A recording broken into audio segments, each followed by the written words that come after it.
নমস্কার, good morning. কেমন আছেন সবাই? আশা করি সবাই ভালো আছেন এবং সুস্থ আছেন। আমি আমার পরিবার খুব ভালো আছি। ইউনিক ঝুমা ব্লগে আপনাদের সবাইকে স্বাগত।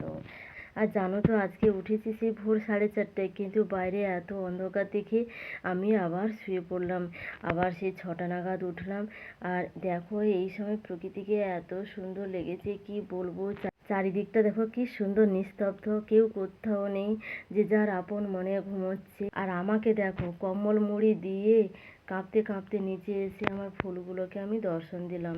চলুন এবারে কাজে হাত দিতে তো হবে। আজকে আবার প্রচুর কাজ আছে। আসলে কি বলুন তো, একা সমস্ত হাতে করতে হয় তো কাজকর্ম, তাই মনে হয় অনেক কাজ। অনুযায়ী চললে সত্যি কিছু মনে হয় না, কাজটা একেবারে টাইমের মধ্যে কমপ্লিট হয়ে যায়। কিন্তু সপ্তাহে 2-1 দিন আমি না ওই রুটিনটা ফলো করতে সত্যিই ভুলে যাই বলবো না, রুটিনের বাইরে অনেক কাজ চলে আসে, তাই আমি রুটিনটা ফলো করি না। সপ্তাহে মাত্র 2-1 দিন, সব দিন হয় না। গতকাল যে মপটা এনেছিলাম আজ আমি তা ব্যবহার করব। আর আমার যে পুরনো মপটা আছে এটা বাইরে নেতা দেওয়ার জন্য ব্যবহার করব। শীতকাল এসে যাচ্ছে তো, আমার আবার শীতকালে না প্রচুর ঠান্ডার অ্যালার্জি।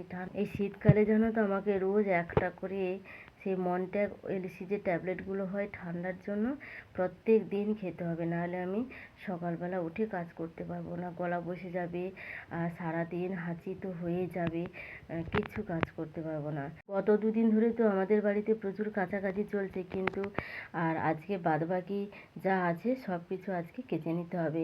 কারণ আমাদের যে জ্ঞাতি জ্যাঠ শাশুড়ি মারা গেছিলো, আজকে ওনার ঘাট শ্রাদ্ধ।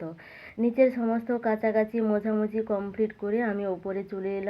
আর ওপরের ঘরে তো 15 দিন হয়ে গেল আমি তো বাড়িতে হাতই দিইনি। ঝাড়াঝাড়ি মোছামুছি সবই বাকি আছে, কিচ্ছু করিনি। আজ সবই করব। ছেলেকে তুলে দিয়ে ও ব্রাশ করতে নিচে গেল, আমি আবার উপরের ঘরে পরিষ্কার করতে লাগলাম। উপরে খাটের তলা অবধি পরিষ্কার করলাম, এত ধুলো ছিল খাটের তলায়।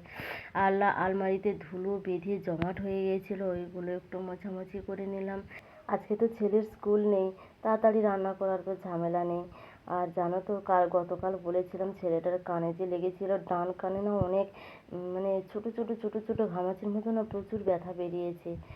ওকে একবার বিকেলবেলা কানের ডাক্তার দেখাতে নিয়ে যাব। বিকেলে নয়, ঠিক সেই রাত্রি 8টায় টাইম দিয়েছে। ছেলেটা সত্যি যন্ত্রণা ছটকাচ্ছে কানের জন্য, কাল থেকে ভ্রুপাল কিট খাইয়ে রেখেছি। আজকে অবশ্যই ডাক্তারের কাছে যেতেই হবে। সকালের যত কাজ ছিল, কাচাকাচি, ঘর ওপর নিচ মোছামুছি সমস্ত কিছু কমপ্লিট করে আমি ছেলের নখ কেটে চান সেরে রান্নার কাজে চলে এলাম।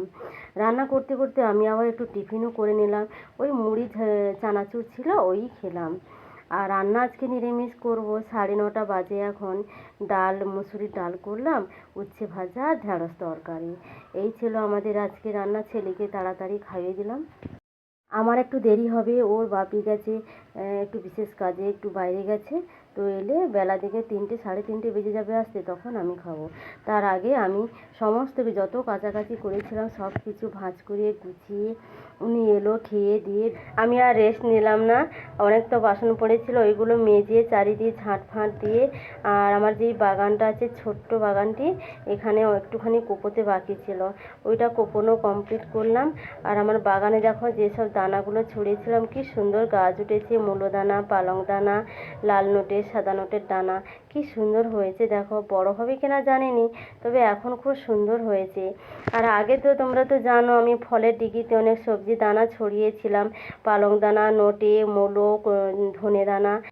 কলমি শাকটা খুব সুন্দর হয়েছে, কিন্তু মূলো দানা, পালং দানা একেবারে হলো না। আর ধনে দানাটা একটু একটু বেরিয়েছে, তবে খুব ঘন হয়ে গেছে, উপর করে ফেলে দিতে হবে সব। দেখি। তারপর বিকেলবেলা আমাদের যে এখানে পাড়া ঘাট শ্রাদ্ধ হয়েছিল, জ্যাঠ শাশুড়ি মারা গেছিলো, ওই ঘাটে তোলাটা একটু দেখতে গিয়েছিলাম। দেখে এসে আমি, ছেলে, মেজো জায়ের কোদালটা নিয়ে এসেছিলাম, ওইটা দিয়ে আসবো।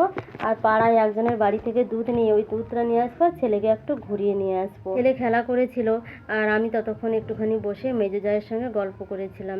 এটা আমার মেজো জায়ের বাড়ি, জানো তো, দেখো এটা আমার মেজো জায়ের বাড়ি। আর বাড়ি ফিরে এসে ছেলেকে একটু টিফিন করে দিলাম। ও খেতে খেতে টিভি দেখছে, আমি ততক্ষণে রাতের খাবারটা করে নিলাম। যেহেতু 8টায় টাইম দিয়েছে, তো বাড়ি ফিরে এসে আর খাবার করার এনার্জি থাকবে না, তাই রাতের খাবারটা আমি তৈরি করে রেখে দিয়ে যাব। চলে এসেছি, ডাক্তারবাবু এখনও আসেনি, আর আমরা একটু আগেই চলে এসেছি। পাক্কা 8টায় ডাক্তারবাবু এলো। 2 নম্বরে নাম ছিল। ডাক্তার দেখিয়ে ফুচকা খেয়ে কিছু কেনাকাটা করে আমরা বাড়ি এলাম। রাত হয়ে গেছে অনেক, ছেলেটার ঘুমও পাচ্ছে।